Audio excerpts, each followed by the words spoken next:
Ladies and gentlemen, welcome to the second of our superb panels on the Constitution and the future of policing. You are in for a really great discussion. You see before you some of the greatest scholars of policing in America, all from diverse perspectives, and assembling them in one place is a great honor for the Constitution Center. They will be moderated by our great friend Michael Days. He was in fact the managing editor of the Philadelphia Inquirer in a previous incarnation, but he has now been promoted to chief judge and is the editor of the Philadelphia Daily News. And as I said, this is part of a wonderful partnership we have with the Inquirer and all of its great family members. And he will be moderating a conversation with David Kennedy, the director of National Network for Safe Communities, a project of John Jay College of Criminal Justice in New York City, the author of many books, including Deterrence and Crime Prevention, Reconsidering the Prospect of Sanction.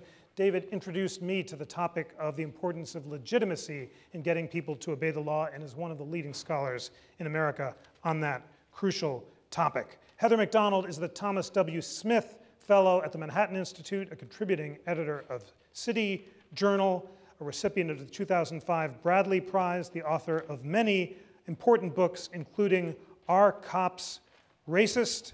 And one of the leading writers about the police in this country.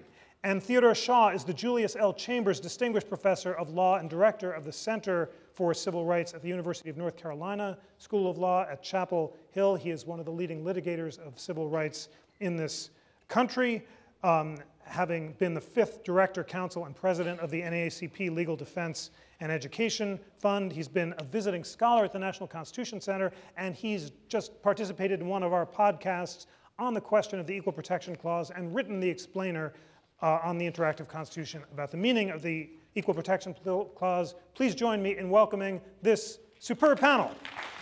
Take it away, guys.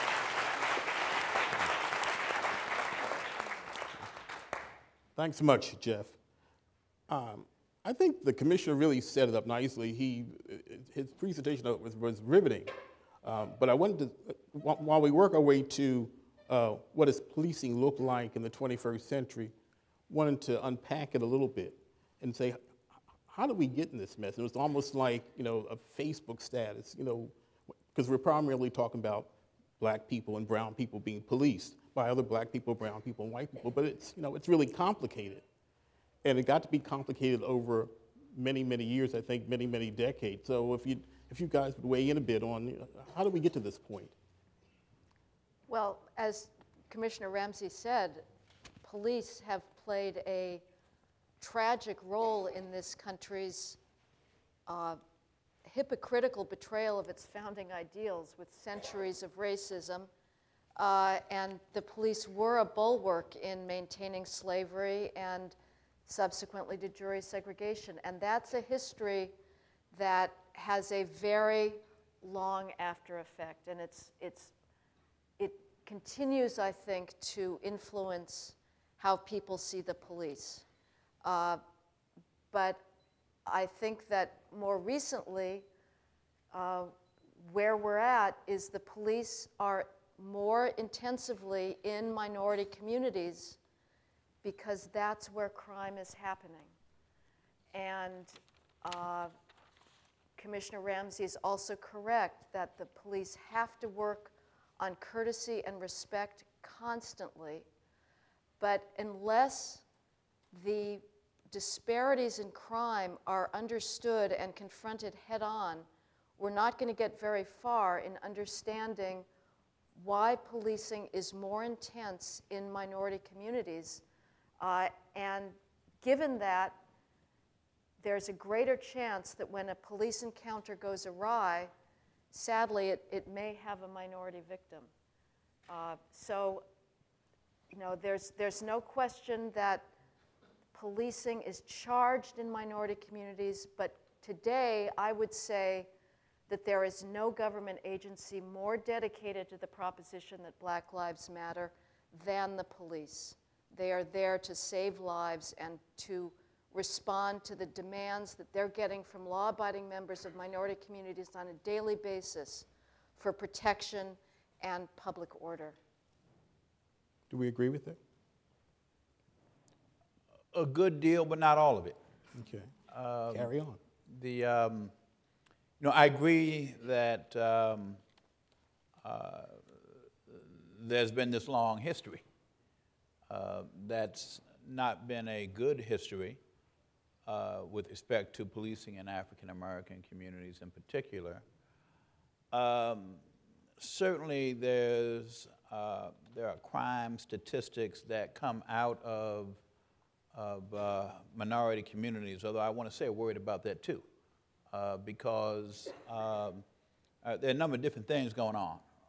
One is that communities that are black and brown and are poor, and put an emphasis on that last element. So these are poverty-impacted communities. And frankly, poverty-impacted communities, no matter what the race of the inhabitants, tend to have all kinds of dysfunction. And so I just think it's very important to be careful. I sat up a little bit when the chief used a phrase that I don't use, which was black on black crime. Most people commit crime against people, a lot of crime rather, is against people they know, or in their communities, et cetera.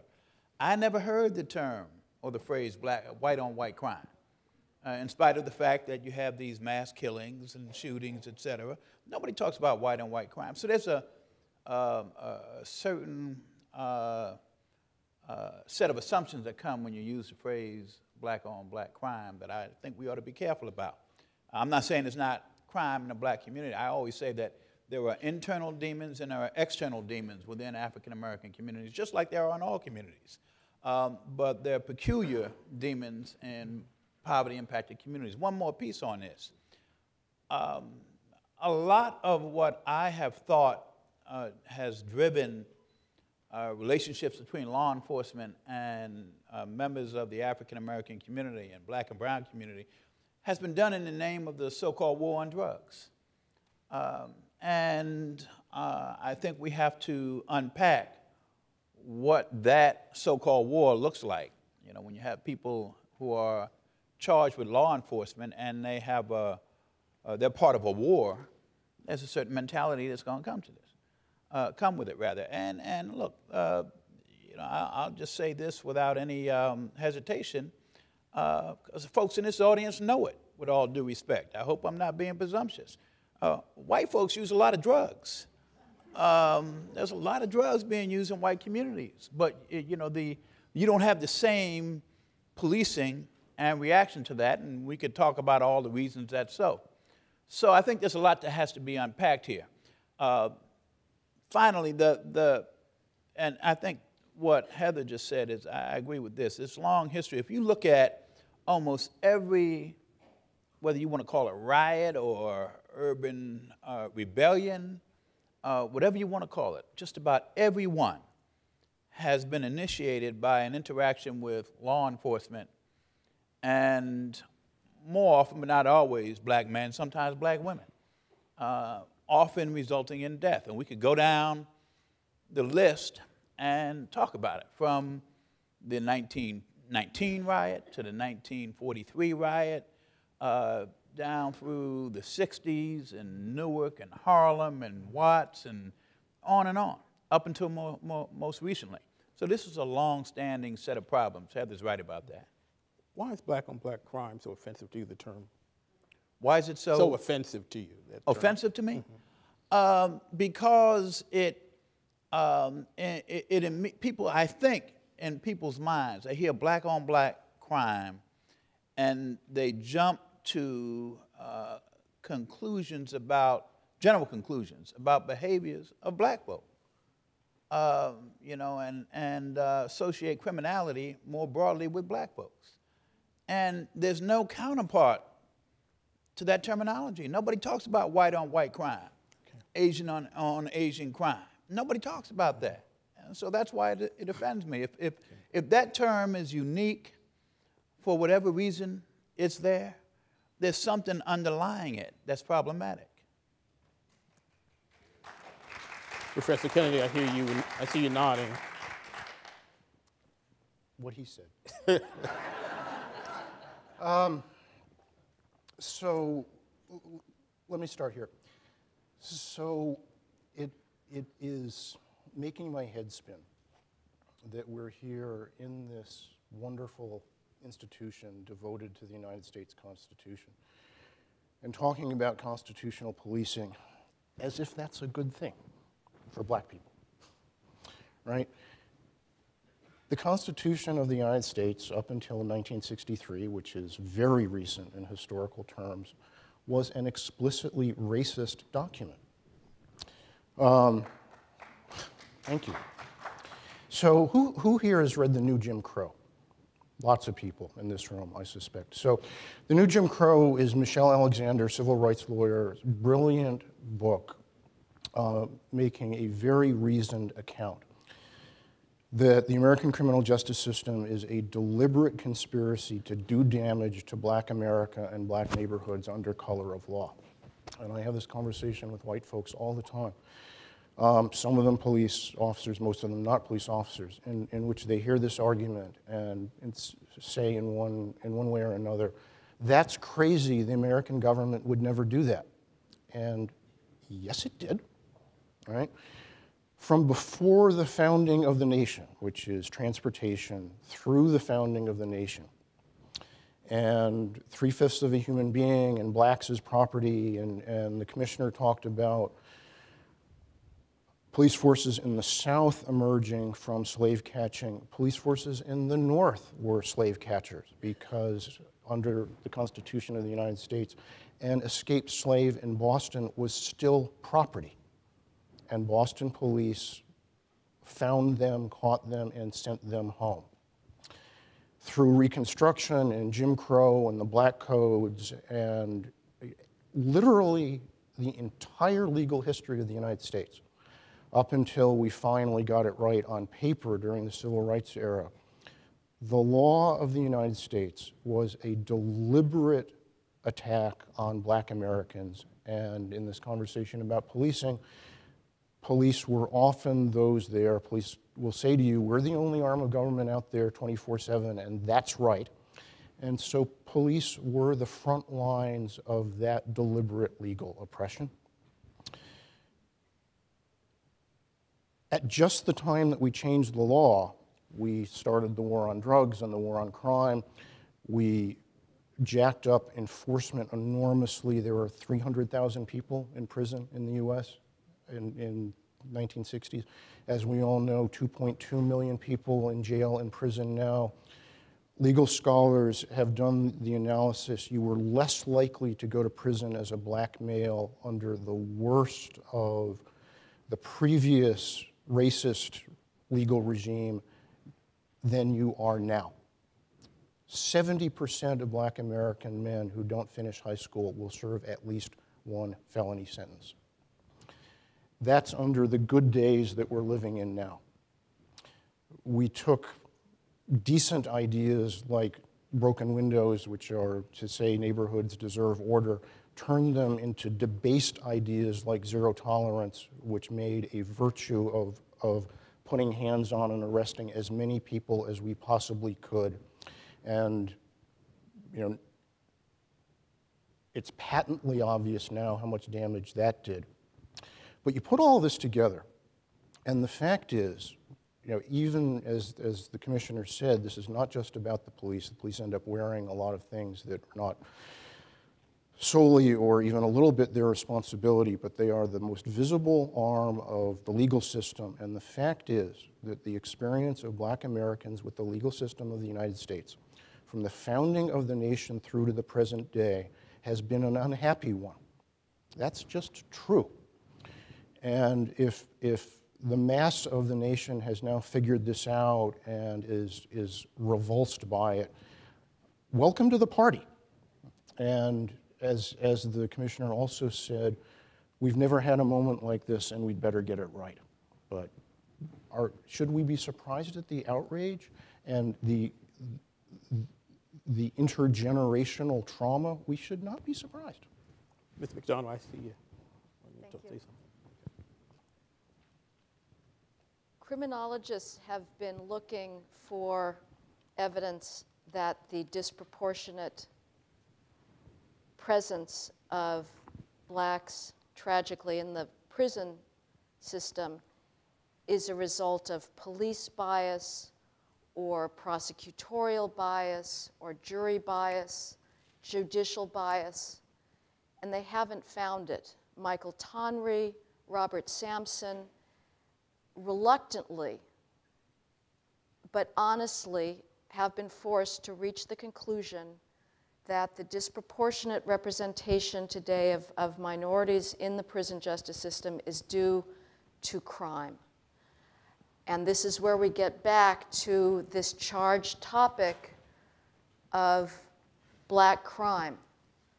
And you cannot talk about policing or the criminal justice system today without looking at some uncomfortable data, which I'm going to present now, and it's breaking a few taboos. But every year, more than 6,000 blacks die of homicide. That's more than the white and Hispanic homicide toll combined. Blacks are tragically 6 times more likely to die of homicide than whites and Hispanics combined. Why? Because the black homicide rate is so high. It is 8 times higher that of whites and Hispanics combined, and 11 times higher than whites alone. The reason that the police are more in minority neighborhoods is they're trying to save lives.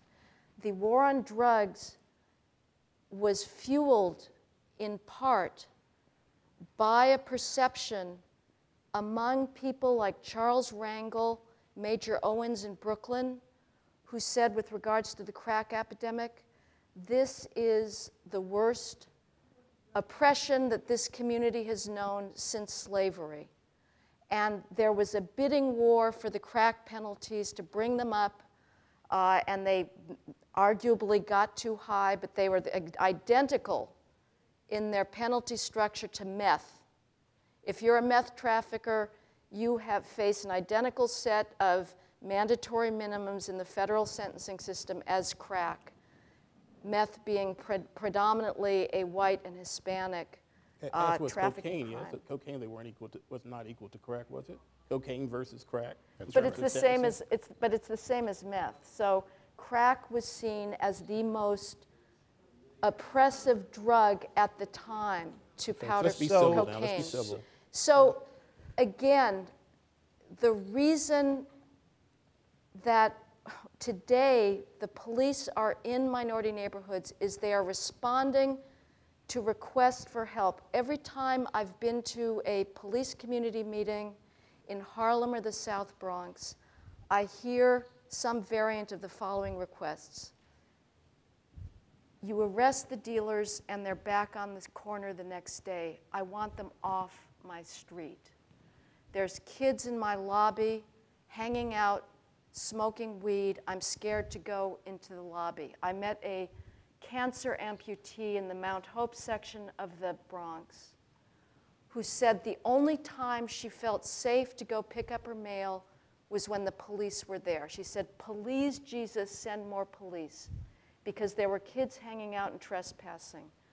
The police cannot respond to those heartfelt requests for order without generating the type of racially disproportionate statistics that the ACLU may use against them in a racial profiling lawsuit. So let me say a few words about this.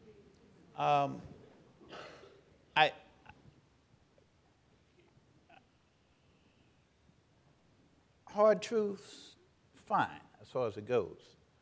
But let's take one thing off the table so that we can all be clear. Just take this off the table. I assume that you are not arguing that there's something inherent in black folks that makes them more criminal. I've said nothing to that effect. I know, I'm that's why I talking said about I the want to take that present off the condition. table. Okay. Okay? Thank you. So if that's right, then I think what we're talking about is something that I tried to allude to before. Black communities have a lot of dysfunction, not because they're black. The people in them happen to be black, but it's the conditions that have existed in black communities because of a long train of racial discrimination, subordination, unequal opportunity, lack of education, on and on and on, which would make any community dysfunctional in some respects. With respect to your, and there are, having said that, I mean, I grew up in the South Bronx and in Harlem. I know firsthand what you are talking about or trying to talk about. So I get all that. It is not true that the disproportionate presence of African Americans in prisons around this country is solely a function of who commits crime, particularly if we talk about the war on drugs. I said a few moments ago, and I welcome you to come back on me on this, white folks use drugs in the same proportions as African Americans, sometimes slightly higher. The question of who gets arrested, who gets prosecuted, who gets charged with what, who gets convicted, who gets a plea, who goes to jail, the length of sentences, that's riddled with racial inequity.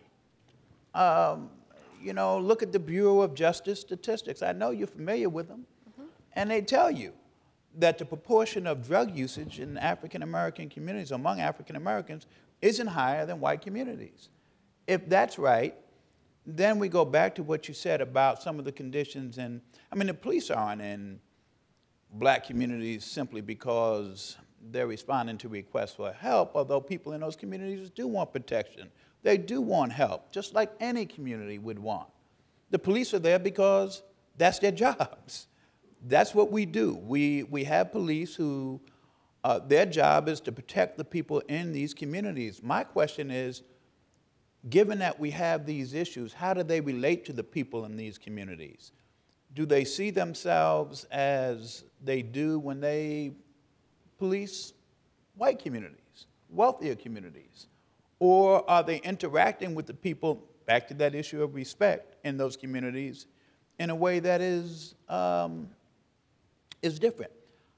One of the last things I did as Director Counsel of the Legal Defense Fund was approve an investigation of the vertical sweeps case that eventually was filed in New York City.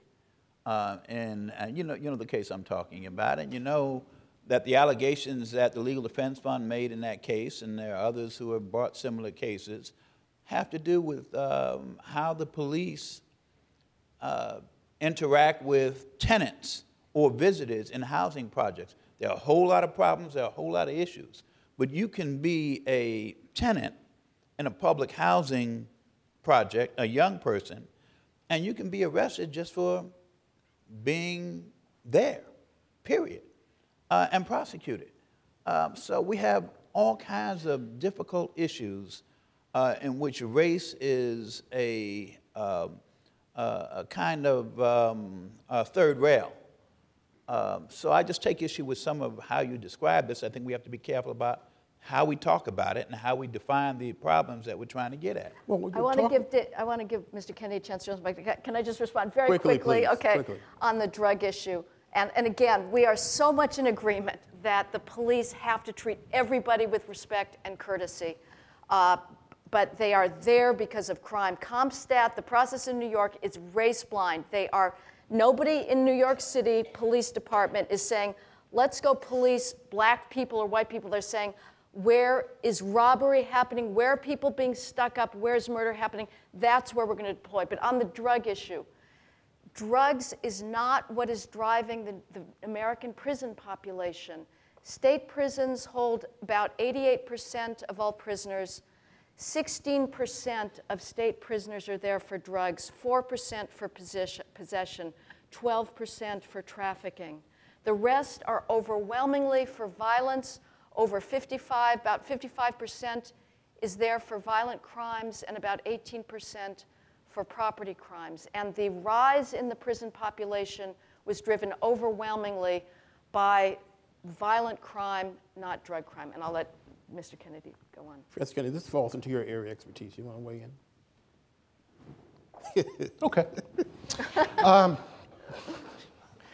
So, look, it's not working. In a lot of ways, these sorts of, let's go back to the underlying rates of offending and let's map arrests onto them and let's track those incidents through and let's see if social scientists can find incidents of bias and let's run all the models. It's not working.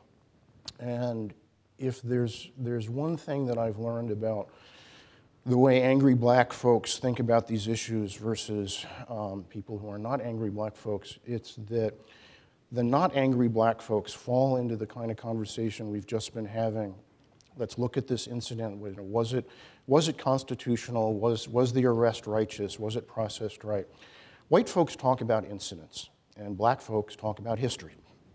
And the history of all of this is one of complete failure of the state to respect and protect black neighborhoods. For a lot of the nation's time in this, as I've said, that was written into the law. It is no longer written into the law. What's happened since the Civil Rights Revolution in the United States is that we have pursued ideas, especially in policing, that have, we now know for a fact, done tragic damage to the fabric of those communities when all the men have criminal records for whatever reason that they may have gotten them. As one of my black minister friends has said to me, if you want to destroy a civilization, lock it up. And that's right. I work in neighborhoods where all the men have felony records. They will never get a decent job. They're less likely to marry. Their kids are more likely to fail school. Their kids are more likely to go to prison. We know this is right now. We know that when we lock up more than a very small percentage of the adults, crime in those neighborhoods go up.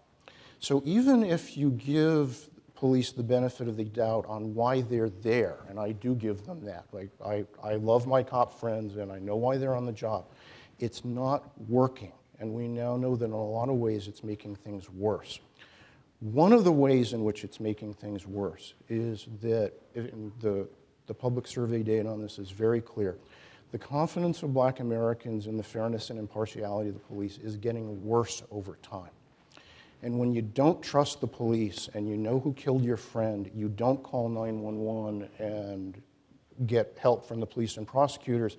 You get a gun and your friends, you go deal with it yourself, and that becomes another one of these violent crimes that we blame the community for.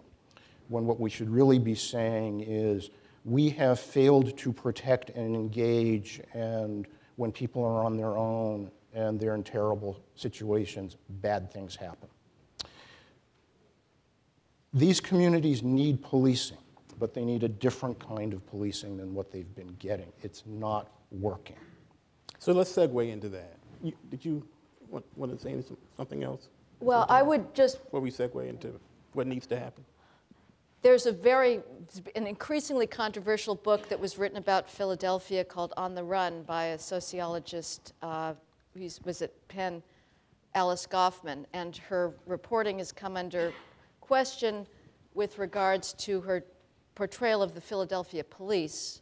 She was making up a lot of things, but she did describe two worlds in the Philadelphia neighborhood, the clean people and the dirty people. And there's lots of people in poor communities that are not getting involved in crime.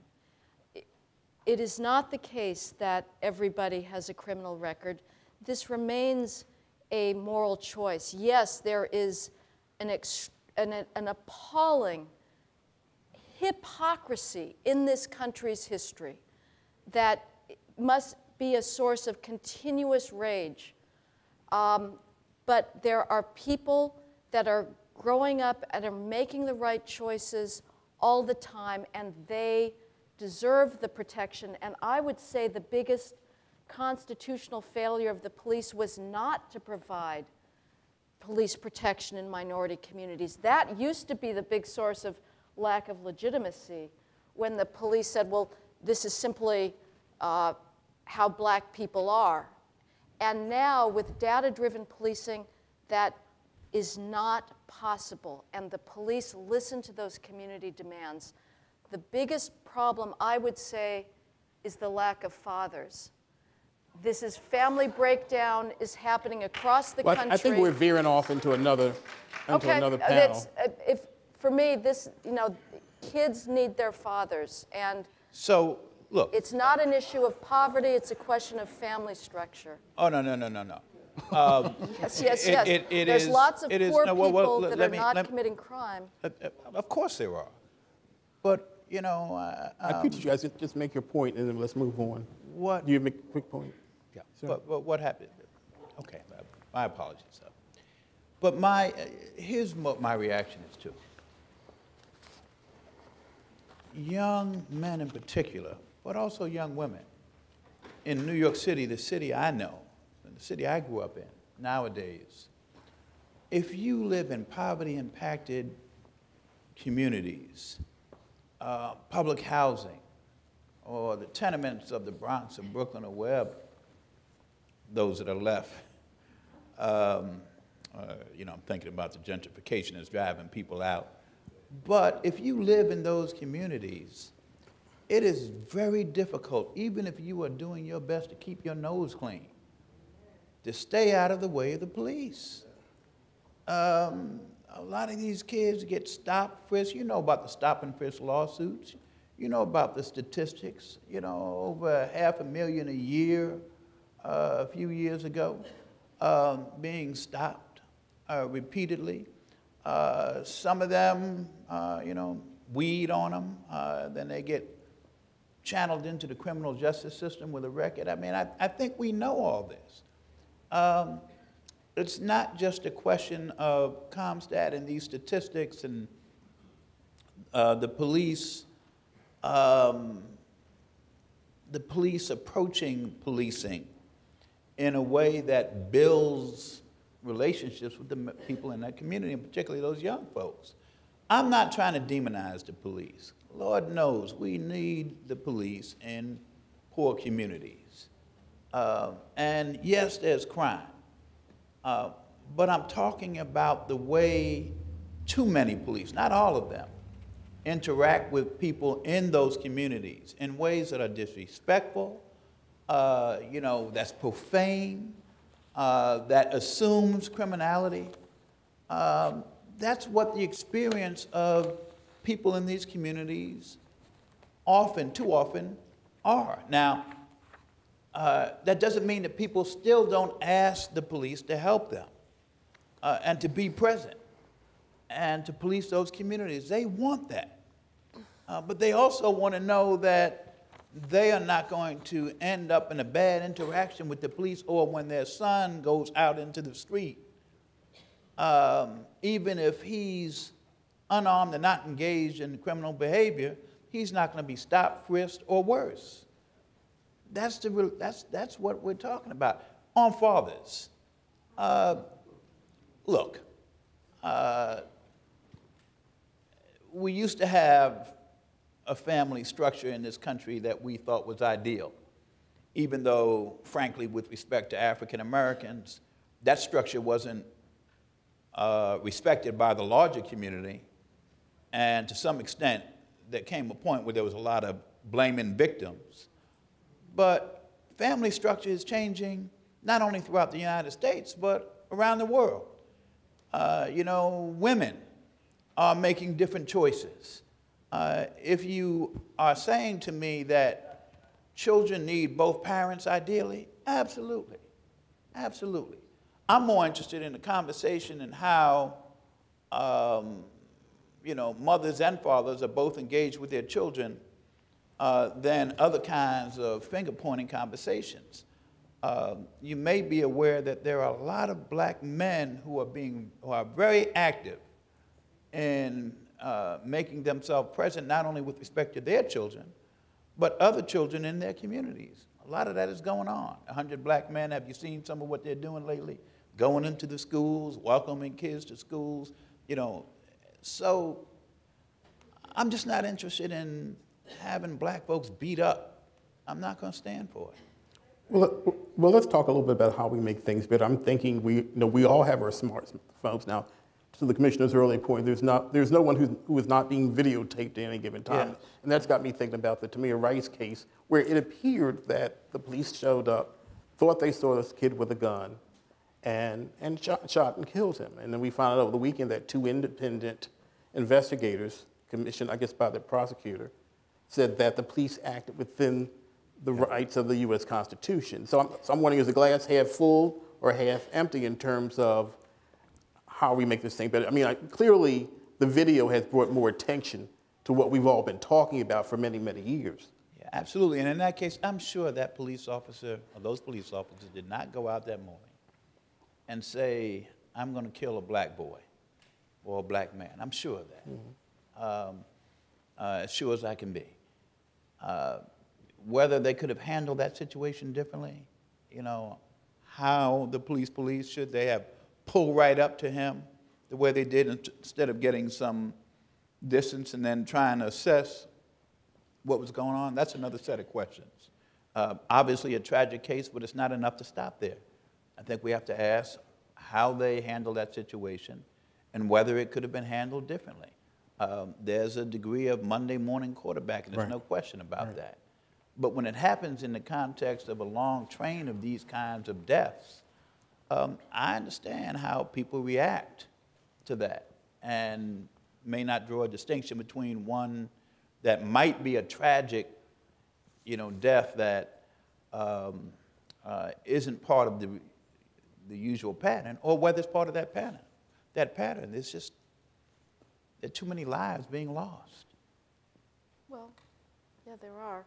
I mean, it's unthinkable what Tamir Rice's family is going through. It's horrible, absolutely stomach-churning when an innocent gets gunned down by the police. And it's understandable that there is a higher standard that we hold the police to, and we expect them to be the embodiment of our best principles and our Constitution, of course. They are the living embodiment of the law. And when police encounters go awry and take innocent victims, the police are as horrified by this as anybody else, and tactics need to be constantly trained to try and avoid this. But so we could end the conversation there, but I'm going to say again that with the disparities in crime that we see and the shooting disparities, let me give you an example. Mr. Shaw talks about the controversy over stop, question, and frisk in New York City. For a long time, the New York Times was running a series about the 73rd Precinct in Brownsville, Brooklyn, that they said had a high stop, question, and frisk rate. What they never pointed out was that the per capita shooting rate in Brownsville, Brooklyn was 81 times higher than in Bay Ridge, Brooklyn, a few miles away.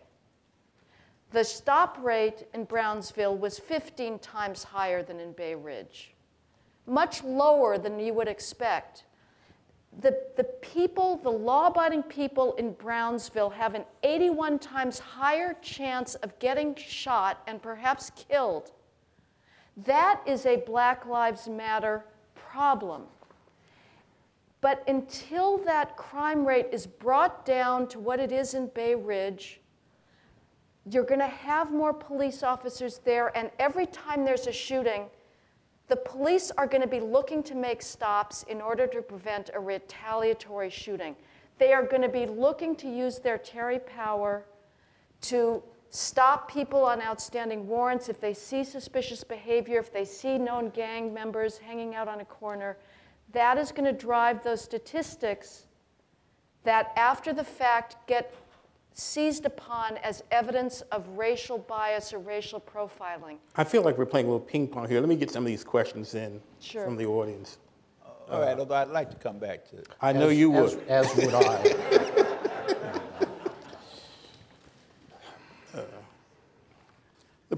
Here's one question. The police do not treat black people the same as they treat white people. Explain. If it's not race, then why? I'm not buying that we are criminals, more criminal than whites. So let me answer the question Yes, please. and respond. So Heather's right up until she's not. Darn, I wanted to be right until when I was wrong, including when I was wrong. Higher levels of violent crime, yes. Why that's true, don't agree with her about that at all. But is it true? Yes, it is. People in those neighborhoods deserve protection? Yes, they do. Officers are deployed in those neighborhoods in order to give them that protection, and that is almost entirely well-intentioned. That's right. Then you get astronomical levels of stops, and that's because each of those stops are based on probable cause and reasonable suspicion. No, they're not. Officers sweep through those areas and they stop everything that moves. And anybody who has actually seen this happen cannot believe for a moment that that stuff is constitutional. It's not. And what happens in practice is, with every good intention, right? So I tell everybody I know to read The New Jim Crow because people need to understand the anger here. I agree with Michelle about everything except one thing, which is she thinks it's a deliberate conspiracy. I don't. But what I do know happens is that people at One Police Plaza and police headquarters here and every other city tell their people, go out and do something. And they go out into these areas, they use the tools they have, they're terrible tools. And as the gentleman has said, when you stop a whole bunch of young people and you make up reasons often for arresting them, it's not just the joints, right? So if they've got a joint in their pocket, at least they've got a joint in their pocket. The white high school kids have joints in their pockets too, and they don't walk around being afraid of being arrested because they don't get treated this way. But it's blocking the public way, which means you're standing on the sidewalk. It's riding your bicycle on the sidewalk. It's trespassing, which, as you know, means you're standing in front of somebody else's house. If you try hard enough to figure out ways to lock people up, you're going to figure out how to do it.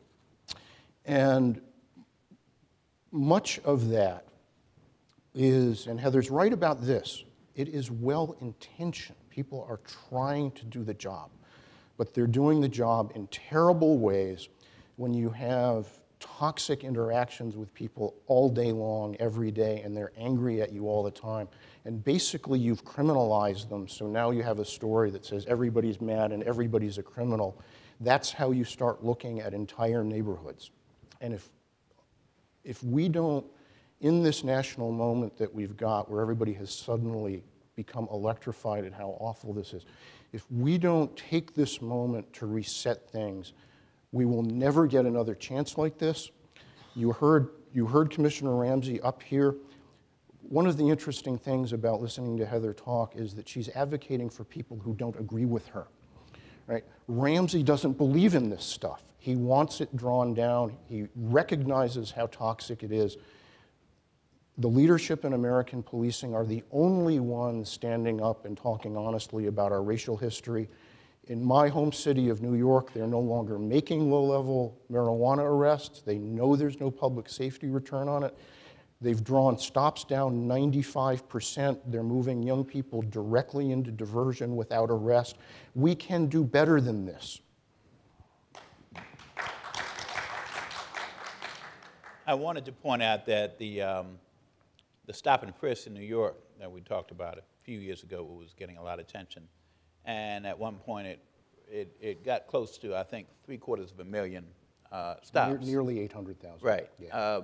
if I remember correctly, I think the hit rate with, and they were justifying a lot of this saying, get guns off the street.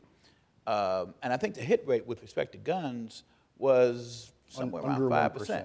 Under 1%. The same thing happened in Philadelphia. Right. Very few guns were recovered. So, you know, yes, Brown, if you have a problem like Heather described in the 73rd precinct, yeah, I get it. You flood that area, you try to, you know, to see if you can remove guns from the street or whatever. But this was the entire city, or at least where the black and brown people lived. It was the Bronx, it was Harlem, it was, Brooklyn, it was Queens, it was the entire city. Well, 250,000 people, young people. And the hit rate, extremely low. You can't balance that out. I mean, people are going to resent the police. They aren't going to engage with them. They're not going to respect them. They're not going to trust them. It does become a war. stops have to be done constitutionally. There is no question. There has to be reasonable suspicion to make a stop. Yielding a gun is not the only test of a stop's constitutionality, of course. Stops can be done because they see somebody possibly casing a burglary, or it's a drug set. People on drug sets are very savvy about how not to have contraband on you in order to be, have probable cause for an arrest. But you think 800,000 people, there were probable cause to stop and frisk? You know, there undoubtedly were excesses that happened, and it's proper to dial it back. But what we're seeing now is the police have gotten the message that from the protesters that allegedly they should dial back. Discretionary policing has dropped enormously over the last year in response to the Black Lives Matter movement. Police are no longer making those discretionary stops. They are answering 911 calls. But in Baltimore, in St. Louis, discretionary policing is way down, and crime is shooting through the roof.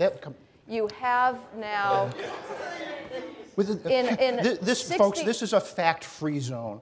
Oh, really? The yeah. Major Chiefs Association met in emergency session in August the violent to discuss crime rate the violent in St. crime Louis rate. went down after Michael Brown was killed.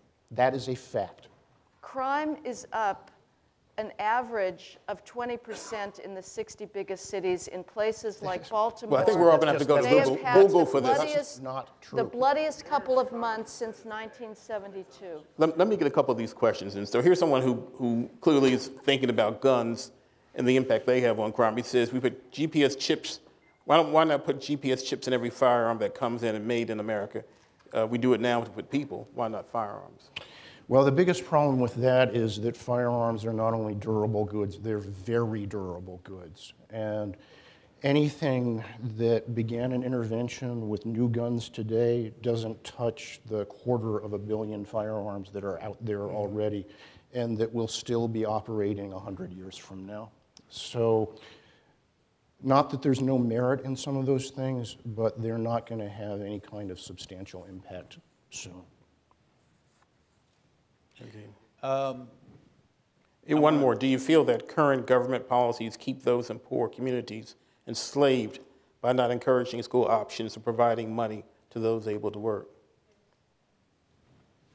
By not encouraging what options? School options.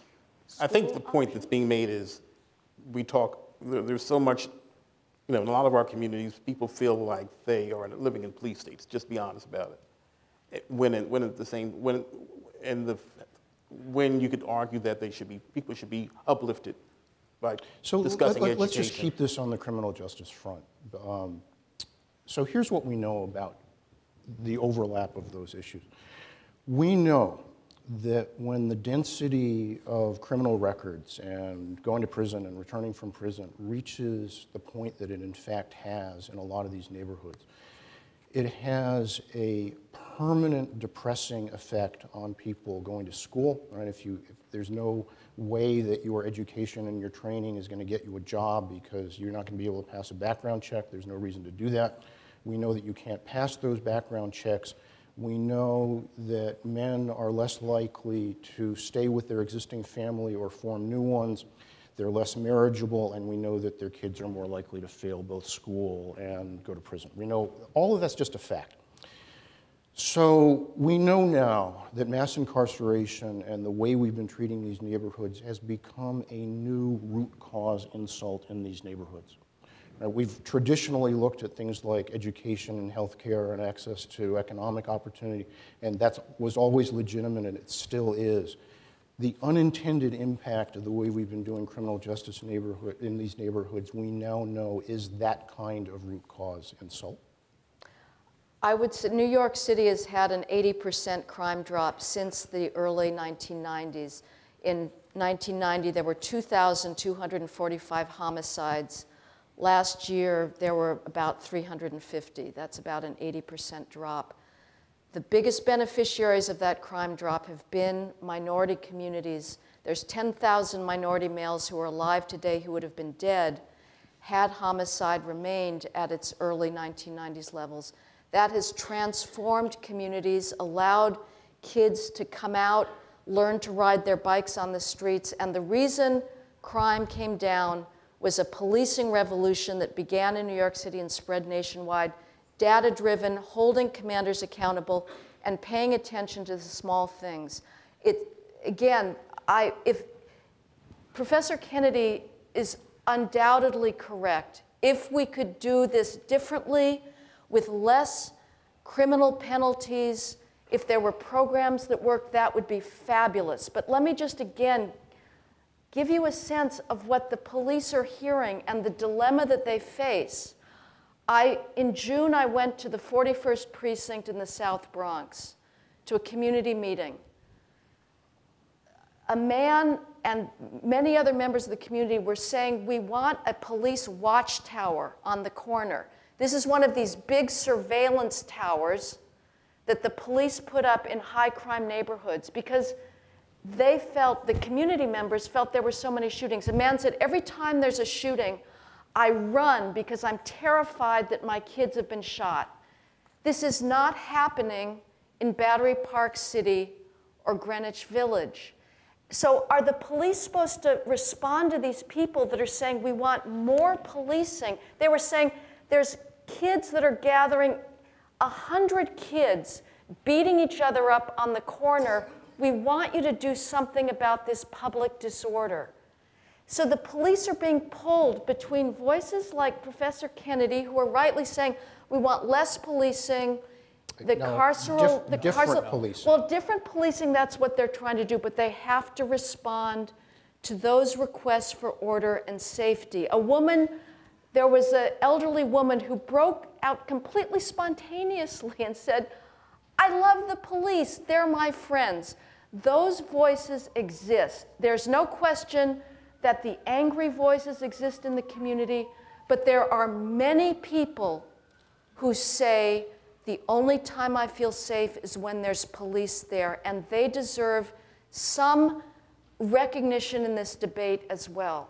And of course, the police can always do more to be more courteous, but let's also be honest, the Justice Department research has shown for decades that the biggest determinant in police-civilian behavior is the civilian behavior. If the civilian uses force, escalates things, the police are going to as well. So there's two sides to this question. And yes, that we rightly hold police to a higher standard of behavior, but the ultimate driving issue in policing today is crime. So I'm tempted, I won't do it all.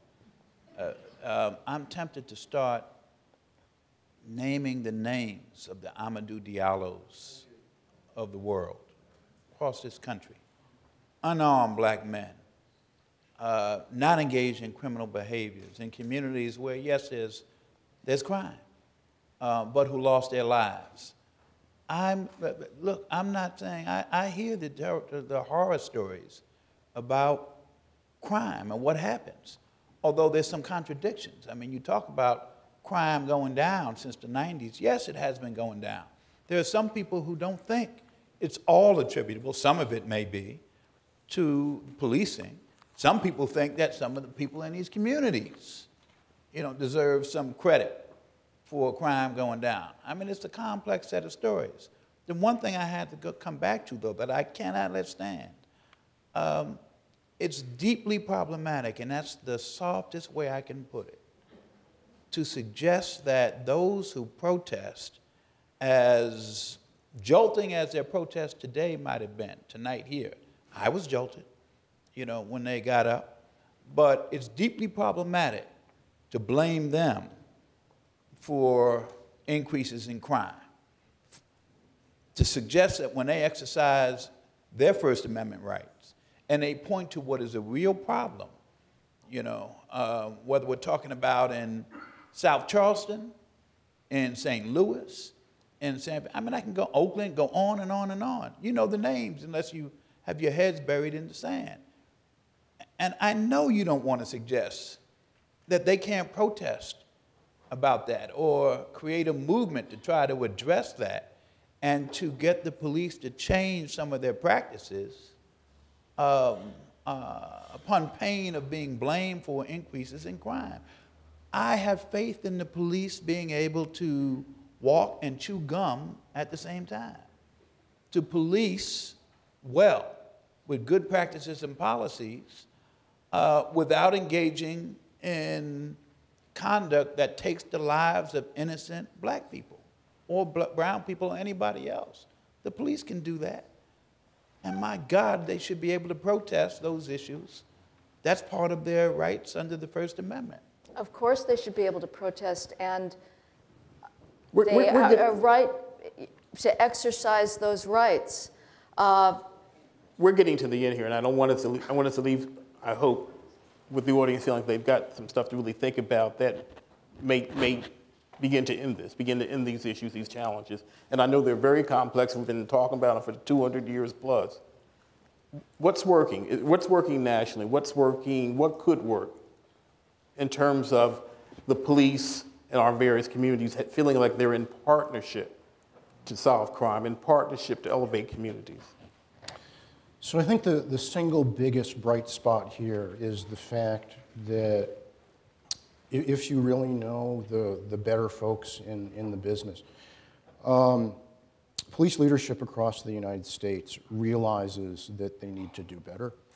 And as you can tell from today, I'm perfectly willing to be extremely critical, but I'll insult everybody by the time I'm done, so here goes.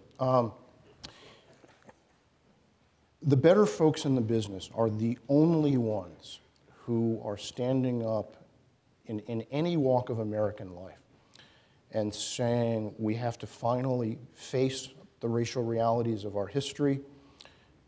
The people wearing the uniform of the agency that I command have done terrible things. We're not going to say any longer that, you know, the excesses or the mistakes, the criminality, you know, done by people wearing this uniform, you know, up to the civil rights movement. I wasn't there, so it doesn't count. This institution did that. It does count. I'm going to own it. When we treat everybody in the neighborhood as if they're a felon, we turn them into felons and we destroy their neighborhoods without meaning to. We're not going to do that anymore. We're not going to, you heard the commissioner say it, just because we can do it doesn't mean we should do it. We're not going to make some of these arrests that we've been making because we see that they do more damage than they do good. And it is, in a lot of places, approaching a kind of reconciliation moment. You get people, again, like the commissioner, who are actively figuring out how to get this across to their rank and file. They're embracing ideas. You heard him again say it, we're all biased, we can't help it.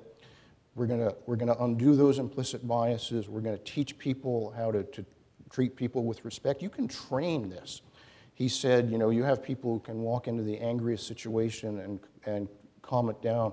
What he knows is he's got people that he can walk into the calmest situation and it will end up being a riot, right? And you can tell the difference between those two things, and you can teach it in the academy and in in-service training. The field is, in fact, seizing this moment. And part of it, and this is the piece that I've been particularly part of, they now understand that in what we call dangerous neighborhoods, it's about 1% of the young men that drive things. And most of them are more scared and trapped than they are psychopaths. And they're backing way off from this zero tolerance nonsense. They're engaging directly with that small high-risk population. It's going on here in South Philadelphia. It's worked beautifully. And that lets them say to communities, we're not going to treat everybody in here like a bad person in a bad place. We're going to work with you. We're going to work with you to work with them. We don't want to lock them up unless we have to. And if you're close enough to it, something very much like the fabric of a new consensus is emerging on this.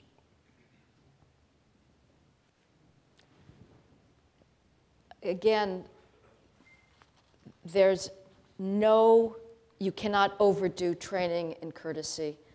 The police have to be adamantly told that every time they make a civilian stop, they should explain why they made that stop. They should not allow that person to walk away feeling that he or she has been abused. The police owe it to be transparent.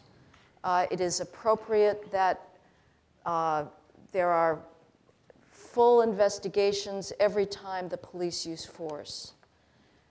And obviously, the police have the option always of using their discretion not to make an arrest. If it's a question of a quality of life problem, of somebody drinking on the street, violating public drinking laws, you don't have to make an arrest. You can pour out the liquor and give a warning and say, come on, let's get off the corner. But if you don't intervene in that public drinking, you may end up with a knife fight or a shooting 5 hours later. So the police, of course, they need to be reinforced in courtesy, using their discretion. The end point is not making an arrest. The goal is to bring criminality and disorder down. And of course, we are right to mourn and remember Amadou Diallo, Walter Scott, Tamir Rice, every person who has lost his life to a police mistake is a tragedy. But let's also remember Marcus Johnson, a 6-year-old boy who was shot in St. Louis at the same time that there were, once again, protests in Ferguson demanding the resignation of the entire police department. Let's remember the 3 children 5 years and under who have been shot and killed in Cleveland over the past year, or the past 4 weeks. There are also victims of crime that deserve equal attention than we've been giving over the last year. Yes, the police can always do better, but again, the real problem here is the fact that people are growing up with disparate chances of living to 21 because of crime in their communities. And that, I think, is an equally problematic civil rights disparity. That the police, at this point, I think, are the most successful agency we've got in trying to bring equal safety and ability to live free from fear to all communities. So I agree with much of what you just said, a whole lot of it. I want to, though, emphasize the distinction between, a death is a death. You're right about that. But there's a distinction between what the Black Lives Movement, Matter movement, have been talking about and what their expectations are. It's one thing when you have a young person who is lost, misguided, engaging in criminal behavior, taking the life of somebody else in that community. And within the African American community, we mourn those deaths every day. There are families, there are children. So we don't need folks to tell us about the significance of those losses. That's one thing. And I said we have demons internally and externally within African American communities. The police we have another expectation of them. They have a tough job, there's no question about it. There will be tragedies from time to time, given the nature of the job. But it's not all mistakes. You know, Walter Scott, I didn't see the mistake in that video. You know, there's something else happening here in some instances. And people in black communities have been talking about it for a long, long time and have been treated as if we've been crying wolf. Now we have these videos. And so, you know, it can't be completely denied. I think there are some good things going on. Some police departments are saying, yes, let's have body cams.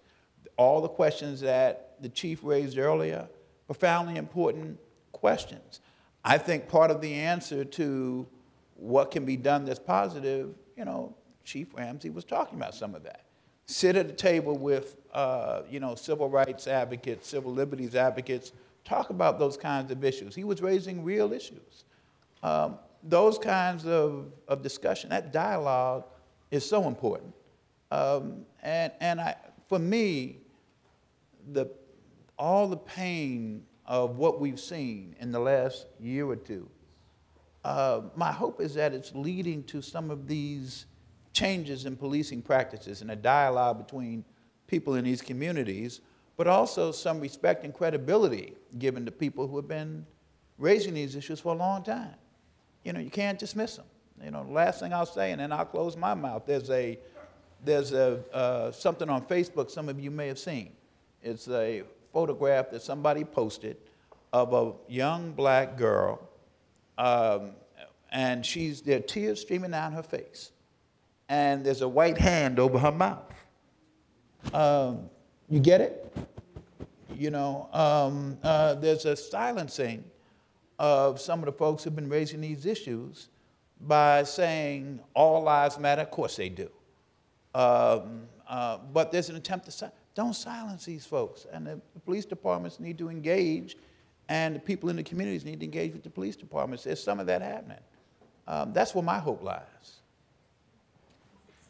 People might question the tactics of Black Lives Matter, but clearly they're not going away. And personally, I'd argue it's a good thing, because we do need to be shaken up a bit to try to make things a little better. Listen, this has really been a very refreshing panel. It certainly hasn't been politically correct. So I know the audience thanks all of you. Mr. Kennedy, Ms. McDonald, Mr. Shaw. You want to close it out?